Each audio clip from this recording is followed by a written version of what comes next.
Good morning, students. We have completed chapter 6, means up to chapter 6 we have completed all the chapters, every topic. Moving towards next chapter number 7, that is sources of business finance. In this chapter you learn and we will discuss about the meaning of finance and why the finance is needed in the business, what is the meaning of business finance and the sources of business finance, कहाँ कहाँ से हमको finance provide हो सकता है business में, that is the sources of business finance. ये कुछ ऐसे टॉपिक्स हैं जो आप चैप्टर्स में डिस्कस करेंगे हम लोग. और चैप्टर्स के अकॉर्डिंग अगर इस चैप्टर को हम देखें तो थोड़ा सा ये डिफ़िकल्ट होता है, क्योंकि इसमें फाइनेंस से रिलेटेड सारे topics means fund, owner's fund, borrowed fund, capital fund, ये सारे टेक्निकल वर्ड्स जो आप लोगों ने शायद सुना होगा और उसकी मीनिंग ना पता हो, तो इन सब का हम कुछ डिस्कशन करेंगे. चैप्टर लेंदी है, थोड़ा सा टिपिकल भी है, तो इस पे आपको थोड़ा सा ज़्यादा फोकस करने की ज़रूरत है. तो the very first topic in this chapter is the meaning of business finance and the meaning of capital funds and credit funds. What is the meaning of business finance? पहले इस चैप्टर में हम ये देखेंगे कि बिजनेस फाइनेंस क्या होता है, देन आफ्टर हम उसके सोर्सेज और why we need it in the business, why the finance is needed in the business. Okay, so let's start with the meaning of business finance. Here it is written that business finance refers to capital funds and credit funds invested in the business. Business finance क्या होता है? Capital funds और credit funds जो कि business में invest होता है उसको हम business finance कहते हैं.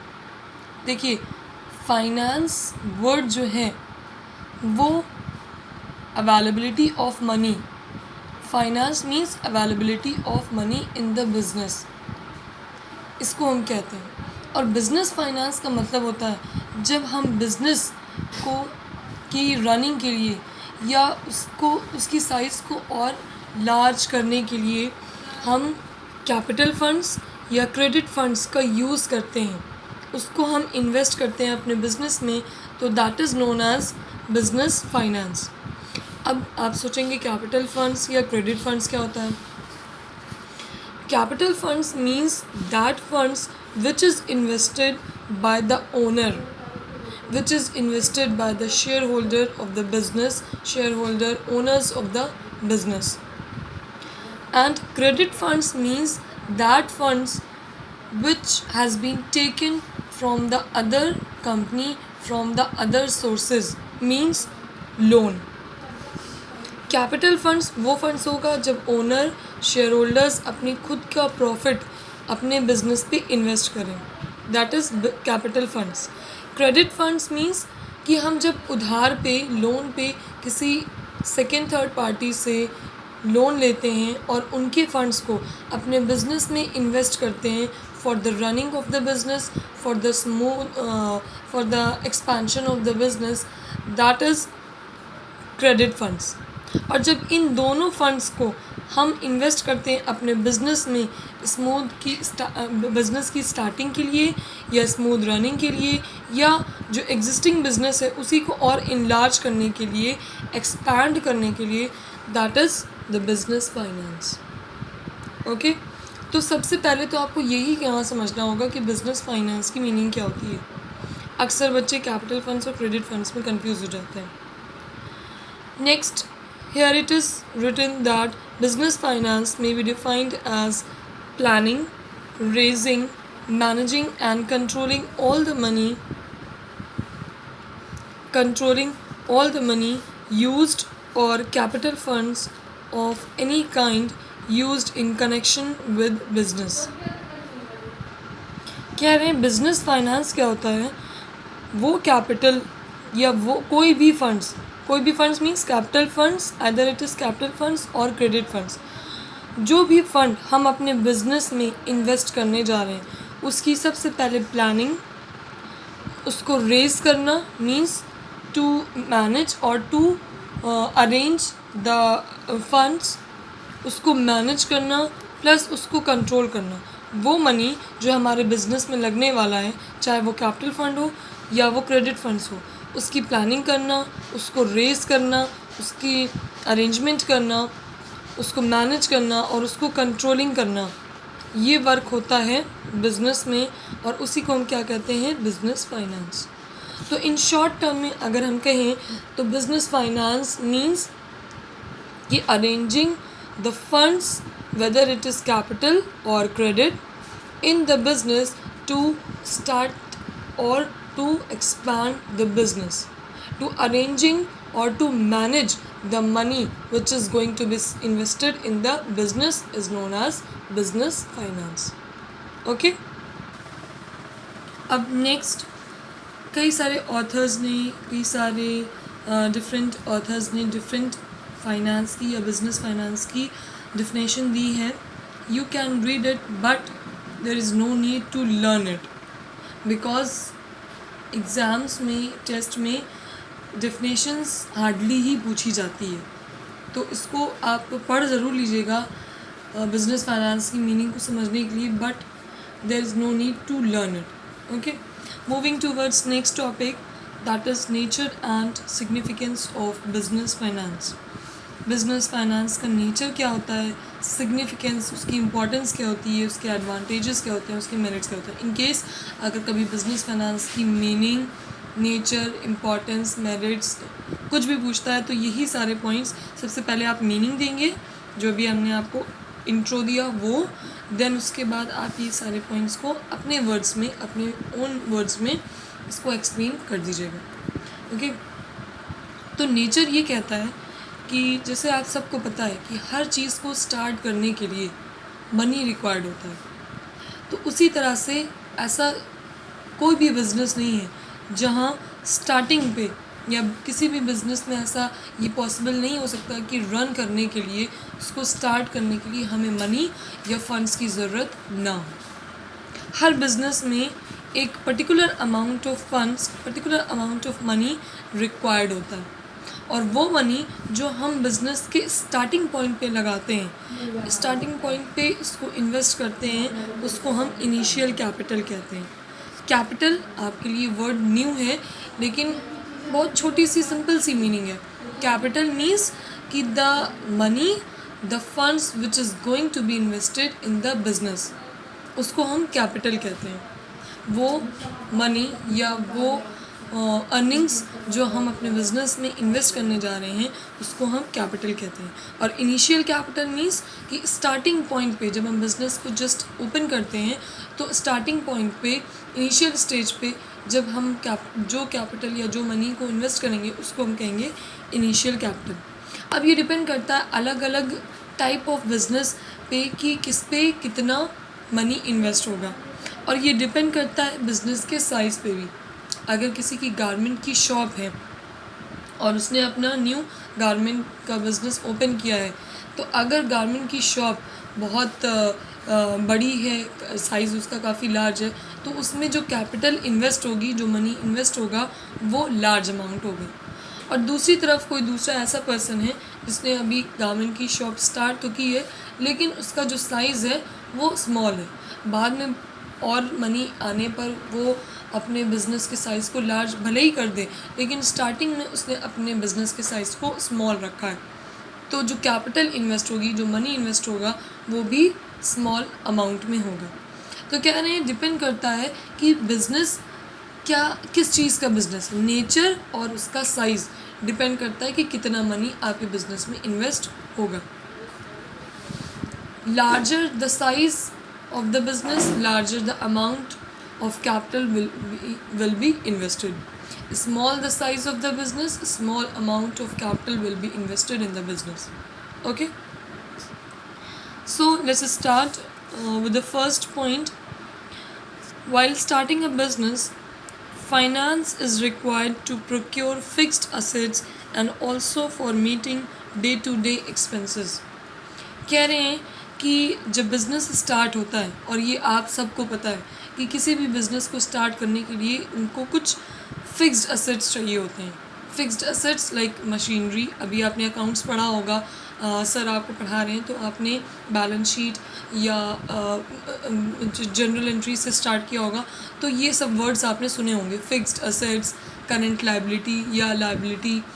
तो फिक्स्ड असेट्स में हमारे फिक्स्ड ऐसी चीज़ें आती हैं जिन पे हैवी अमाउंट एक बार में इन्वेस्ट ज़रूर होता है, लेकिन फिर उस पर फर्दर हमें इन्वेस्टमेंट करने की ज़रूरत नहीं है.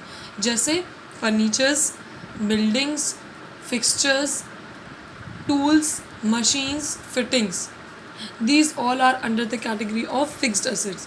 ये ऐसे असेट्स होते हैं जिन पे आपने एक बार अमाउंट या मनी इन्वेस्ट कर दिया तो काफ़ी लार्ज टाइम तक उसका यूज़ होता है, तो उनको हम कहते हैं fixed assets.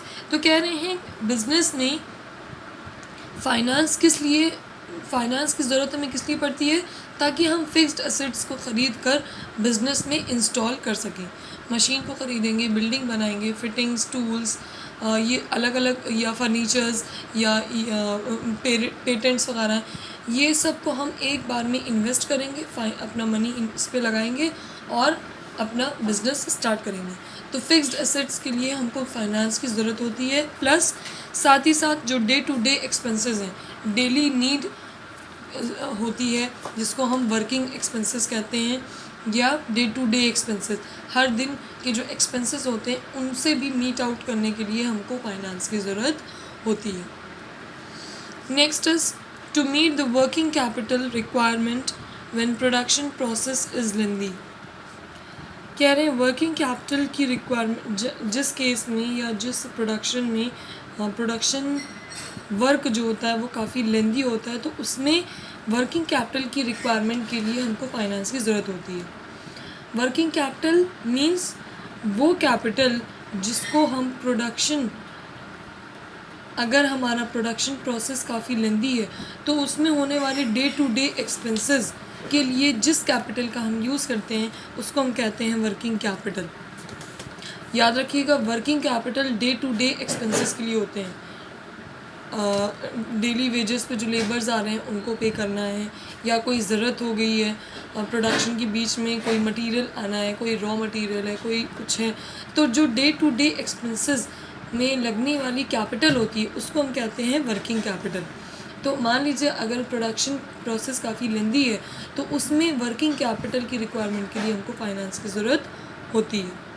Next is to finance the growth and expansion products of the company. We need fixed capital. Adequate finance provide the following benefits to a business concern. कह रहे हैं कि कंपनी की ग्रोथ और एक्सपेंशन के लिए भी हमें फाइनेंस की ज़रूरत होती है.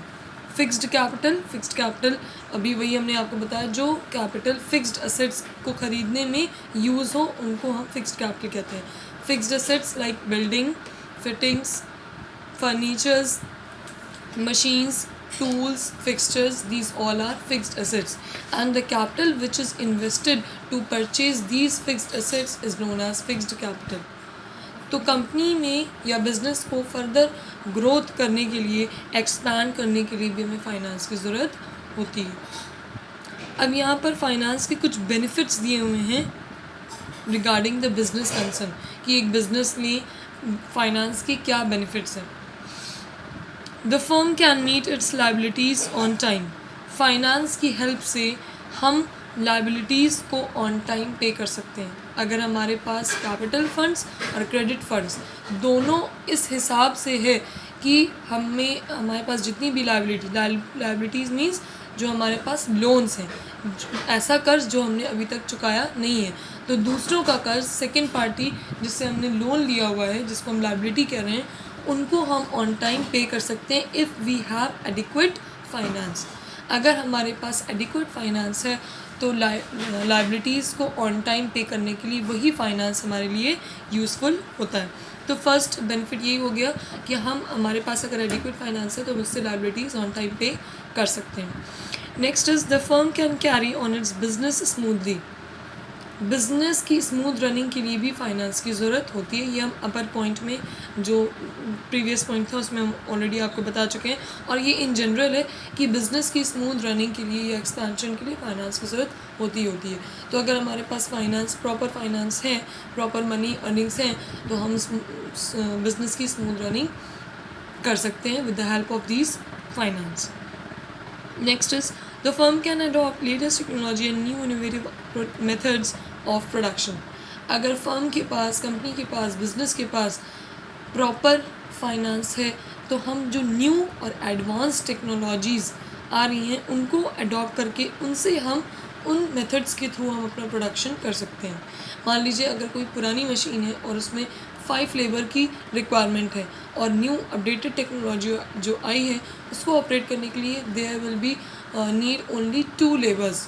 तो यहाँ हमारे नंबर ऑफ़ लेबर्स कम हुए और टेक्नोलॉजी हमने अपडेट कर दी। तो अब क्या है, अब न्यू टेक्नोलॉजी का यूज़ करके, न्यू मेथड का यूज़ करके हम प्रोडक्शन कर रहे हैं। तो ये हम तभी कर पाएंगे जब हमारे पास प्रॉपर फाइनेंस होगा। तो प्रॉपर फाइनेंस के थ्रू हम लेटेस्ट और एडवांस टेक्नोलॉजी और इनोवेटिव आइडियाज़ का यूज़ करके प्रोडक्शन कर सकते हैं, जिससे हम ज़्यादा से ज़्यादा प्रोड्यूस कर सकें। मान लीजिए पहली मशीन सिर्फ 20 या 200 यूनिट्स देती थी, अब जो एडवांस टेक्नोलॉजी जिसको हमने इंस्टॉल किया है वो हमें एक दिन में 500 यूनिट्स प्रोड्यूस करके दे रही है। Okay, next is the firm can make use of its business opportunities. कह रहे हैं कि अगर हमारे पास बिजनेस या फर्म के पास एडिक्वेट फाइनेंस होता है तो हम डिफरेंट अपॉर्चुनिटीज़ में उस फाइनेंस का यूज़ कर सकते हैं। डिफरेंट अपॉर्चुनिटीज़ मीन्स कि अगर बिजनेस में प्रॉपर और एडिक्वेट फाइनेंस है तो हम उसकी कई सारी ब्रांचेस ओपन कर सकते हैं। जो लेबर्स हैं उनको हम ज़्यादा सैलरी या एम्प्लॉयज़ को ज़्यादा सैलरी या वेजेस देकर उनसे एक्स्ट्रा वर्क करके ज़्यादा प्रोडक्शन हम कर सकते हैं। अगर हमारे पास फाइनेंस है तो उनको सैलरी भी तो देनी ही पड़ेगी, तो उसी फाइनेंस का हम यूज़ करेंगे। और या तो न्यू जो रिसोर्सेज आए हैं, रॉ मटेरियल्स आए हैं, उनका हम ज़्यादा से ज़्यादा यूज़ कर सकते हैं। कहने का मतलब फाइनेंस अगर एडिक्वेट है तो हम उसका अलग अलग यूज़ कर सकते हैं बिजनेस में। Next is the firm can face competition more strongly. अगर किसी फर्म के पास, किसी बिजनेस, किसी कंपनी के पास अगर प्रॉपर फाइनेंस या प्रॉपर अर्निंग्स, प्रॉपर प्रॉफिट होता है तो वो उनके कंपैरिजन में जो और कॉम्पिटिटर्स कंपनीज मार्केट में आई हैं उनको हम, उनका जो कंपटीशन है उनको हम फेस कर सकते हैं। एक कंपनी है जिसका टर्नओवर 20 करोड़ होता है और एक कंपनी है जिसका टर्नओवर ईयरली 50 करोड़ होता है। तो अब 50 करोड़ वाली जो कंपनी है जिसका टर्नओवर 50 करोड़ हो रहा है तो मार्केट में उनकी जो रेप्यूटेशन है, उनकी जो गुडविल है वो 20 करोड़ वाली कंपनी से ज़्यादा इफ़ेक्टिव है। अब यहाँ क्या करें कि हम यहाँ जो और हमारे कॉम्पिटिटर्स हैं उनसे हम कम्पीट कर सकते हैं, उनसे जो कंपटीशन है हम यहाँ फेस कर सकते हैं और हमारी मार्केट में भी एक अच्छी गुडविल और रेप्यूटेशन होती है if we have proper and adequate finance and profit. Next, the firm can replace its assets and machinery whenever necessary. जो हमारे पुराने मशीन्स या असेट्स हो गए हैं उनको हम रिप्लेस करके उनकी जगह न्यू मशीन्स या न्यू असेट्स भी इंस्टॉल कर सकते हैं अगर हमारे पास फाइनेंस है तो। वरना क्या होगा कि पुरानी मशीन्स या पुराने एसेट्स के थ्रू ही हम वर्क करते रहेंगे और हो सकता है प्रोडक्शन लेवल हमारा थोड़ा सा स्लो हो जाए अगर हम पुरानी और आउटडेटेड टेक्नोलॉजी या आउटडेटेड मशीन्स का यूज़ करेंगे तो। और अगर हमारे पास फाइनेंस होगा प्रॉपर तो हम न्यू मशीन्स और न्यू टेक्नोलॉजी का यूज़ करके प्रोडक्शन लेवल या प्रोडक्शन को भी और इंक्रीज़ कर सकते हैं। Next, the firm can face recession and depression period of trade cycle. Recession and depression period of trade cycle means शायद आपको पता हो या नहीं पता हो, रिसेशन मीन्स होती है मंदी। जैसे मार्केट में इस टाइम अगर प्रेजेंट टाइम को हम देखें तो इस टाइम मार्केट में रिसेशन का टाइम चल रहा है। Everyone wants money, everyone wants higher profit. अभी लॉकडाउन लग गया था, उसकी वजह से जो सेलर्स थे या जो मार्केट के जो डिस्ट्रीब्यूटर्स हैं या जो मिडल मैन हैं, उनके पास अब प्रॉफिट बहुत कम टाइम में रह गया, उनको काफ़ी लॉस हुआ है। जो सेलर्स थे, जो ट्रेडर्स थे, उनको काफ़ी लॉस हुआ during the time of lockdown. तो ये जो डिज़ीज़ हुई, ये डिज़ीज़ के वजह से उनको काफ़ी लॉस हुआ। अब मार्केट में कैसा टाइम चल रहा है? रिसेशन का टाइम चल रहा है। अब इसी टाइम में अगर हम देखें, इसी टाइम पीरियड को एग्जांपल में लें, तो जिनके पास पहले से प्रॉफिट या फाइनेंस, उनके पास सेविंग्स जिसको हम कह रहे हैं, सेविंग्स के तौर पे अगर उनके पास फाइनेंस या प्रॉफिट अर्न उन्होंने पिछले साल किया होगा, तो वही प्रॉफिट और वही सेविंग उनके काम आ रही होगी। तो कह रहे हैं कि अगर आपके पास प्रॉफिट, फाइनेंस, सेविंग्स हो रही हैं, फाइनेंस की वजह से एक्स्ट्रा आप फाइनेंस अर्न कर रहे हैं, तो रिसेशन के टाइम पे भी वही फाइनेंस, वही सेविंग्स आपके काम आएगी, ताकि आप आगे का अपना बिजनेस को रन कर सकें। अभी अगर मार्केट में आप देखें तो बहुत सारी ऐसी कंपनीज़, बहुत सारे ऐसे छोटे छोटे सेलर्स होंगे जो रिसेशन मार्केट में जो ये मंदी आ गई है, इसके वजह से वो उसको बियर, जो लॉस हुआ है उसको बियर नहीं कर पाए और उन्होंने अपना जो बिज़नेस है वो क्लोज़ कर दिया due to the recession, due to the poor condition of the market, due to the heavy loss. अगर आपके पास एडिक्वेट प्रॉपर फाइनेंस है और आप दूसरे से अरेंज कर सकते हैं, किसी और मेथड से उस फंड्स को, फाइनेंस को अरेंज कर सकते हैं, तो फिर आपकी जो ट्रेड साइकिल है या जो बिज़नेस की साइकिल है वो नहीं रुकेगी, उस रिसेशन का असर आपके बिज़नेस पे नहीं पड़ेगा। तो ये सारे कुछ बेनिफिट्स होते हैं फाइनेंस के, फंड्स के। इसके अलावा आपको बुक में, किसी और बुक में या आपके खुद के माइंड में कुछ ऐसा पॉइंट आता है जो टॉपिक से रिलेटेड है, तो उसको भी आप इंक्लूड कर सकते हैं। Next topic is sources of finance on the basis of ownership. देखिए, अभी जो चैप्टर आपको चल रहा है, जिसको भी हमने स्टार्ट किया है, सोर्सेज ऑफ बिजनेस फाइनेंस, इसमें दो सोर्सेज होंगे हमारे, on the basis of ownership and, तो बेसिकली यहाँ पर जो फाइनेंस के जो सोर्सेज हैं वो ओनरशिप के ही बेस में दिए हैं, दूसरा अभी इसमें इंक्लूड नहीं है। तो आपको जो पढ़ना है वो है, पढ़ना है आपको sources of finance on the basis of ownership. Ownership के बेसिस पे कि फाइनेंस जिसने लगाया, जिसने इन्वेस्ट किया, किसकी ओनरशिप हुई, कौन ओनर होगा, तो ओनरशिप के बेसिस पे आपको सोर्सेज ऑफ फाइनेंस पढ़ना है, जिसमें आपके दो फंड्स आते हैं, owner's fund and borrowed fund. इसको हम नेक्स्ट क्लास में देखेंगे, क्योंकि ये टॉपिक काफ़ी लेंदी भी है और थोड़ा सा टिपिकल भी है, क्योंकि आप न्यू स्टूडेंट हैं कॉमर्स में, अभी आपने न्यू कॉमर्स में आपकी स्ट्रीम आपके चेंज हुए हैं, तो शायद अभी आपको जल्दी से समझ में ना आए, जल्दी आप कैप्चर ना कर पाएँ। किसी को कोई प्रॉब्लम हो कहीं पर, कोई भी टॉपिक में, प्रीवियस चैप्टर में भी, तो आप ज़रूर पूछिएगा, क्योंकि हम समझ रहे हैं कि प्रॉपर क्लास नहीं चल रही है स्कूल में, तो क्वेश्चन बहुत सारे आपके मन में आ रहे होंगे कि ये कैसे होता है, वो कैसे होता है, या ये होता क्यों है, या हम ये चीज़ पढ़ क्यों रहे हैं, है ना। तो ये होते हैं, क्वेश्चंस अराइज होते हैं, क्यों? क्योंकि अभी आप कॉमर्स में न्यू स्टूडेंट हैं, तो इस वजह से अभी ये न्यू टॉपिक को हम अभी टच नहीं कर रहे हैं, थोड़ा सा टिपिकल है और लेंदी भी है। तो यहाँ पर आप ये जो फ्लो चार्ट है उसमें आप देख सकते हैं कि सोर्सेस ऑफ रेजिंग फाइनेंस, जो आपका चैप्टर है, ओनरशिप के बेसिस पे आपके दो फंड्स हैं जिसको आपको पूरे चैप्टर में पढ़ना है, owner's fund and borrowed fund. थोड़ा सा आपको यहाँ पर हम हिंट दे देते हैं। ओनर्स फंड वो फंड होता है जो कि owner, business, firm, company, industry का जो ओनर होता है या जो शेयर होल्डर होता है, वो जब फंड को, अपने पैसे को, ओनर जब अपने फंड को, अपने मनी को इन्वेस्ट करेगा इन द बिज़नेस, तो उसको हम कहेंगे ओनर्स फंड, मतलब वो फंड जो ओनर इन्वेस्ट करेगा। सेकंड है बोरोड फंड, वो फंड जब हम किसी से सेकंड या थर्ड पार्टी से हम लोन लेके बोरो करके उस फंड को अपने बिजनेस में इन्वेस्ट करते हैं, तो that is known as borrowed fund. इसके अलग अलग बहुत सारे टाइप्स हैं और इसको हम नेक्स्ट क्लास में देखेंगे, इसलिए थोड़ा सा ये चैप्टर लेंदी भी हो जाता है। ओके, जो चैप्टर या जो टॉपिक अभी हमने आपके सामने डिस्कस किया, nature and significance of business finance and the meaning, अगर आपको इसको रीड करिएगा, कोई डाउट होता है, कोई प्रॉब्लम होता है तो आप मुझसे पूछ सकते हैं एट एनी टाइम। ओके, और one more thing is that कि बहुत सारे लोगों को अभी शायद सिलेबस नहीं पता है, तो मैं फिर से आपको बता दे रही हूँ कि हाफ ईयरली एग्ज़ाम्स आपके अक्टूबर फर्स्ट वीक से स्टार्ट हो रहे हैं, so be prepared for that.